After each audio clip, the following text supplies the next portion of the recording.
અનગઢ જૂનો જૂનો ગિરનાર જેના હાવજડા હે જળ પીવે એના નામના નરને નાર.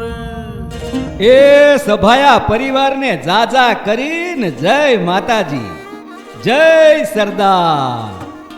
સૌરાષ્ટ્રની ધીંગી ધરા અને એમ કહેવાય છે કે જામનગર જિલ્લાનું નાનું એવું માટલી ગામ જ્યાં સભાયા પરિવારના કુળદેવી હોકારા કરતીમાં ખોડિયાર બિરાજમાન છે. હો બાપ. પણ કાઠિયાવાડમાં કોક દી અન તું તો ભૂલો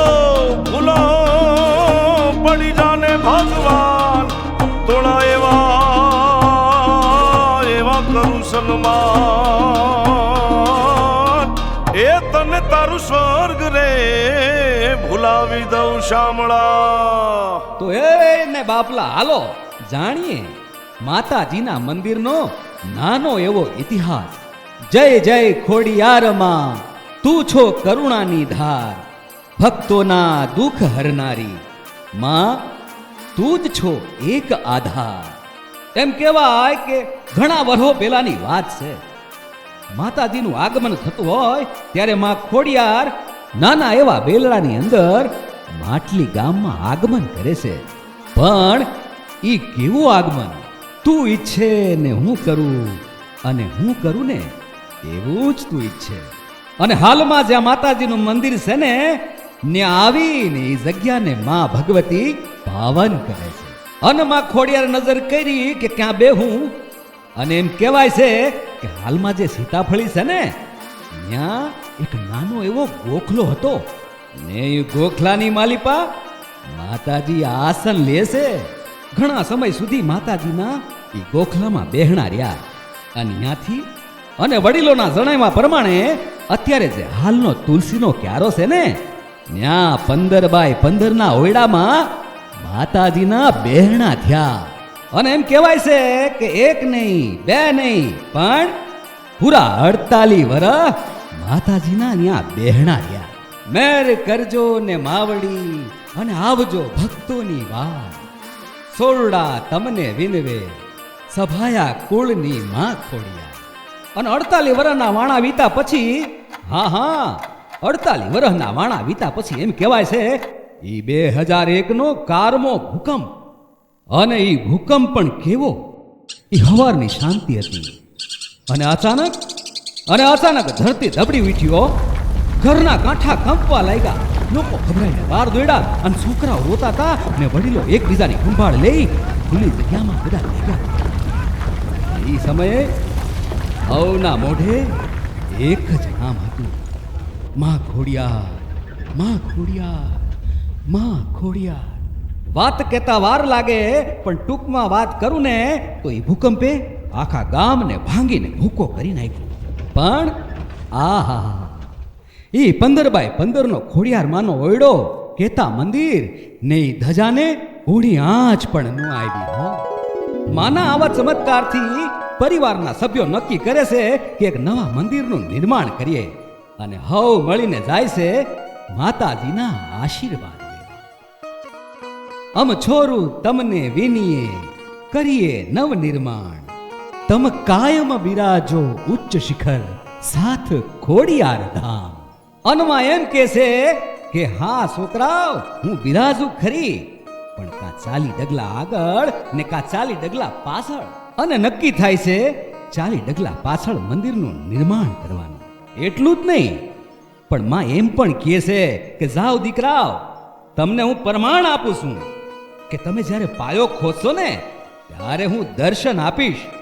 અને બને છે પણ એવું જ હો. 2007માં મંદિરના નિર્માણની શરૂઆત થાય છે અને જ્યાં પાયો ખોદે છે, ખાડો ખોદે છે ને ત્યાં માતાજી નાગણી રૂપે દર્શન આપે છે ને જેનો સાક્ષી આખો આપણો આ સભાયા પરિવાર છે. અને એ દર્શન કરી ધન્ય ધન્ય થઈ જાય. જોત જોતામાં તો મંદિરનું નિર્માણ કેમ પૂરું થયું એ ખબર જ ન પડી. અને શુભ ઘડી આવી મૂર્તિ પ્રતિષ્ઠા મહોત્સવની. વડીલોના આશીર્વાદથી માતાજીને હારે રાખી અને મૂર્તિ પ્રતિષ્ઠા મહોત્સવની તારીખ નક્કી થઈ 23/4/2008. ભવ્યાતિ ભવ્ય અને દિવ્યાતિ દિવ્ય માતાજીનો ઉત્સવ તેમજ યજ્ઞ રંગે ચંગે ઉજવાણો. અને હાલની તારીખમાં પણ સંધ્યા સમયે માતાજી કાળી ચકલી રૂપે આવીને દર્શન આપે છે. મંદિરના નિર્માણની હારે હારે અતિ આધુનિક ઉતારાની વ્યવસ્થા પણ કરી અને દર વર્ષે પાટોત્સવ પણ ધામધૂમથી યજ્ઞ સાથે ઉજવાય છે. બોલ ખોડિયાર માત કી. જગત જનનીશ્વરી માં ખોડિયા કાતણિયા વાળી માં ખમકારી ખોડિયા. આજે મારે એવા ભગતની વાત કરવી છે જેમણે સભાયા પરિવાર ઉપર હંમેશા કૃપા વરસાવી. જામનગર જિલ્લાના ધુળસિયા ગામે જ્યાં આય વરુડી વિરાજમાન છે એની પેલી પૂજા કરતા હતા પૂંજા બાપા. તો આવો આપણે જાણીએ સુરાપુરા દાદાના ઇતિહાસ વિશે. એમ કહેવાય કે આજથી ઘણા વર્ષો પહેલા પૂંજા બાપા જ્યાં અત્યારે આય વરુડીનું મંદિર છે ને ત્યાં વડલા નીચે 4 પાણાની ડેરી હતી. ત્યાં પૂંજા બાપા આવીને બેભાન થઈ ગયા. ત્યારે માતાજી આવી અને પાણી પાયું અને પૂંજા બાપાને બેઠા કર્યા અને એમને જમાડવાનું કીધું. તો પૂંજા બાપા કે ના માં, પેલા તમે જમો તો હું જમું. એમ કહી પૂંજા બાપાએ માતાજીને જમાડ્યા અને માતાજીએ પૂંજા બાપાને જમાડ્યા. ને આમ પૂંજા બાપાએ મા વરુડીની પેલી પૂજા કરી અને માતાજીએ પ્રસન્ન થઈને વરદાન આપ્યું કે પૂંજા હવેથી પેલી પૂજા તારી થાહે અને બીજી પૂજા મારી થાહે. ને આજની તારીખમાં કોઈ પણ નિવેદ ધરાવે ને તો પેલા પૂંજા બાપાને અને પછી આય વરુડીને ધરાવે છે. જય સુરાપુરા વીરા રાખજો માથું ઠાર, નામ લઈએ તો ડર ભાગે રાખે લાજ રાય. એમ કહેવાય છે કે સોરુની ચિંતા કરતા હોય ત્યારે માવતર હું કે હે માં મારા પરિવારનું. ત્યારે માતાજી પણ વરદાન આપે છે કે જા સભાયા પરિવારની એક માનતા સ્વીકાર્ય ગણાશે. ને હાલની તારીખમાં સભાયા પરિવારની એક માનતા અને બીજાની ડબલ માનતા ચડાવવામાં આવે છે. એવા જ આપણા જામનગર જિલ્લાના જગા ગામની વાત કરું. પુરા શ્રી કલ્યાણજી બાપાની. મિત્ર એવો કરવો જોઈએ જે ઢાલ સરીખો હોય, સુખમાં પાછળ રહે ને દુઃખમાં આગળ હોય. ધર્મ પ્રેમી, પ્રકૃતિ પ્રેમી અને પશુ પ્રેમી એવા કલ્યાણજી બાપા અને એમના 2 મિત્રો. આહા કેવી મિત્રતા. ને એમ કહેવાય કે ગાયું ચરાવવા ગયા હતા ને એક દી એવું બને છે હાંટાણું થયું ને કુદરતને કરવું.